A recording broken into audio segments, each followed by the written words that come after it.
یہ محرم کا مہینہ اللہ تبارک و تعالیٰ نے اس کو ایک خصوصی حرمت عطا فرمائی ہے، اسی لیے اس کو محرم کہا جاتا ہے۔ محرم کے معنی عربی زبان میں ہوتے ہیں وہ چیز جس کو حرمت بخشی گئی ہو۔ حرمت کے معنی عظمت، تقدس، پاکیزگی، جس چیز کو حرمت بخشی گئی ہو اس کو محرم کہتے ہیں عربی زبان میں۔ اور اس مہینے کو محرم اسی لیے کہا جاتا ہے کہ اللہ تبارک و تعالیٰ نے اس کو خصوصی حرمت عطا فرمائی ہے۔ یوں تو سارے ہی دن، سارے مہینے، سارے سال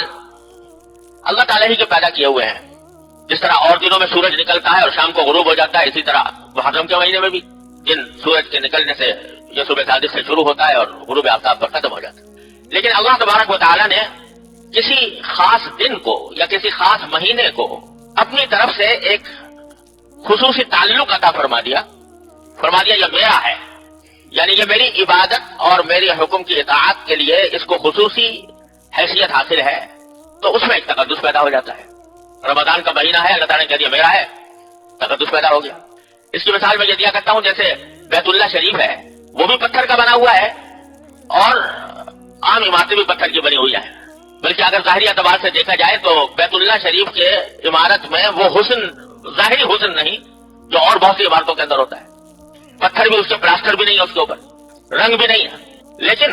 چونکہ اللہ تبارک و تعالیٰ نے فرما دیا کہ یہ میرا ہے، تو اس کے نتیجے میں وہ بیت اللہ شریف کی ایک عظمت اتنی اس درجے ہو گئی کہ ساری بڑی سے بڑی، اعلیٰ سے اعلیٰ، شاندار سے شاندار عمارتیں اس کے آگے ہیچ ہیں۔ جتنی کشش اللہ تعالیٰ نے اس کے اندر پیدا کر دی ہے ویسی کسی بڑی سے بڑی عمارت میں نہیں ہو سکتی۔ تو یہی معاملہ دنوں اور مہینوں اور ہفتوں کا ہے کہ اللہ تبارک و تعالیٰ جس کسی دن کو اپنی طرف منسوب فرما دیتے ہیں تو اس کی وجہ سے اس میں شرف پیدا ہو جاتا ہے، اس میں عظمت آ جاتی ہے، اس میں حرمت پیدا ہو جاتی ہے۔ یہ محرم کو بھی اللہ تبارک و تعالیٰ نے ایسا ہی مہینہ قرار دیا۔ اور یہ بات کہ محرم کا مہینہ خصوصی حرمت رکھتا ہے، یہ کوئی نئی بات نہیں۔ نبی کریم صلی اللہ علیہ وسلم کی دنیا میں تشریف آوری سے بہت پہلے سے اس مہینے کو حرمت والا مہینہ کہا جاتا تھا، کیونکہ اللہ تعالیٰ کا حکم تھا تو جتنے انبیاء کرام علیہ السلام آئے وہ بھی اس کی عظمت اور حرمت کے قائل تھے۔ بعض لوگوں میں یہ بات مشہور ہو گئی ہے کہ عاشورہ یا 10 محرم الحرام کے دن کو جو خصوصی تقدس حاصل ہے وہ حضرت حسین رضی اللہ تعالیٰ عنہ کی کربلا میں شہادت کی وجہ سے ہے۔ آپ لوگ یہ سمجھتے ہیں، یعنی چونکہ حضرت حسین رضی اللہ تعالیٰ عنہ کی شہادت میدان کربلا میں 10 تاریخ کو ہوئی تھی، 10 محرم کو، اس واسطے وہ سمجھتے ہیں کہ عاشورہ کی یہ خصوصیت ہے اور عاشورہ کا اس کے اندر یہ تقدس ہے یا اس کی حرمت ہے کہ وہ حضرت حسین کی شہادت کی وجہ سے وہ معزز اور مکرم ہو گیا۔ یہ بات درست نہیں ہے، اس لیے کہ محرم کی حرمت تو بہت پہلے سے چلی آتی ہے، انبیاء کرام کے زمانے سے چلی آتی ہے، اور حضرت نبی کریم صلی اللہ علیہ وسلم نے اس کی حرمت کا اعلان فرمایا، اپنی حیات طیبہ میں اعلان فرمایا، جبکہ حضرت حسین رضی اللہ تعالیٰ عنہ چھوٹے سے بچے تھے۔ لہذا 10 محرم میں حرمت اور تقدس اس واقعے سے پیدا نہیں ہوا، بلکہ اس کے برعکس حضرت حسین رضی اللہ تعالیٰ عنہ کی فضیلت اور ان کی عظمت کا یہ ایک مظاہرہ تھا کہ اللہ تبارک و تعالیٰ نے ان کو شہادت کا مقام عطا فرمانے کے لیے اس دن کو منتخب فرمایا جو پہلے سے مقدس چلا تھا۔ یہ ان کی عظمت ہے، حضرت حسین رضی اللہ تعالیٰ کی عظمت ہے، حضرت حسین رضی اللہ تعالیٰ کی فضیلت ہے کہ ان کی شہادت اس دن میں واقع ہوئی۔ تو حقیقت میں یہ شروع سے اس کو، چنانچہ میں نے جو آیت آپ کے سامنے تلاوت کی ہے اس میں اللہ تبارک و تعالیٰ نے فرمایا کہ عدت الشہور عند اللہ 12 شہرا، کہ اللہ تبارک و تعالیٰ نے جو مہینے بنائے ہیں وہ کل 12 مہینے ہیں، اور یہ 12 مہینے اللہ تعالیٰ نے طے کر دیے تھے یوم خلق السماوات والارض، اسی دن جس دن کے آسمانوں اور زمین کی تخلیق فرمائی، ان کو پیدا کیا، اسی دن اللہ تبارک و تعالیٰ نے یہ 12 مہینے مقرر کر دیے تھے کہ 12 مہینوں کا ایک سال ہوا کرے گا۔ کفار اور مشرکین جو ہیں وہ اپنی ذاتی اغراض کے تحت مہینوں میں آگے پیچھے کرتے رہتے تھے، تو اس کا ذکر کرتے ہوئے فرمایا کہ 12 مہینے اللہ تعالیٰ نے پہلے سے مقرر کر رکھے ہیں، منہا 4 حرم، ان 12 مہینوں میں سے 4 مہینے اللہ تعالیٰ نے حرمت والے رکھے ہیں، ان میں سے یہ محرم ہے اور صفر ہے اور رجب کا مہینہ ہے اور ذوالقعدہ کا مہینہ، یہ خاص طور پر اللہ تبارک و تعالیٰ نے حرمت والے رکھے ہیں، جس کے معنی یہ تھے کہ ان 4 مہینوں میں جنگ کرنا جائز نہیں تھا، ان 4 مہینوں میں کسی جائز مقصد کے لیے جنگ کرنا بھی جائز نہیں تھا، اس واسطے ان کو اشہر حرم کہتے تھے۔ اور جاہلیت کے زمانے میں جو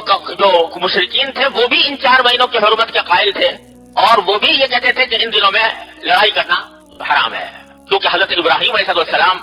کے وقت سے یہ بات چلی آتی تھی کہ ان 4 مہینوں میں لڑنا حرام ہے، اور ابراہیم علیہ السلام کے دین کی بہت سی باتیں مشرکین کے اندر چلی آتی تھی، ان میں سے ایک بات یہ بھی تھی، لیکن اس کے لیے انہوں نے ہیرا نکالا تھا کہ اگر لڑتے لڑتے مثلا اگر لڑتے لڑتے چاند طلوع ہو گیا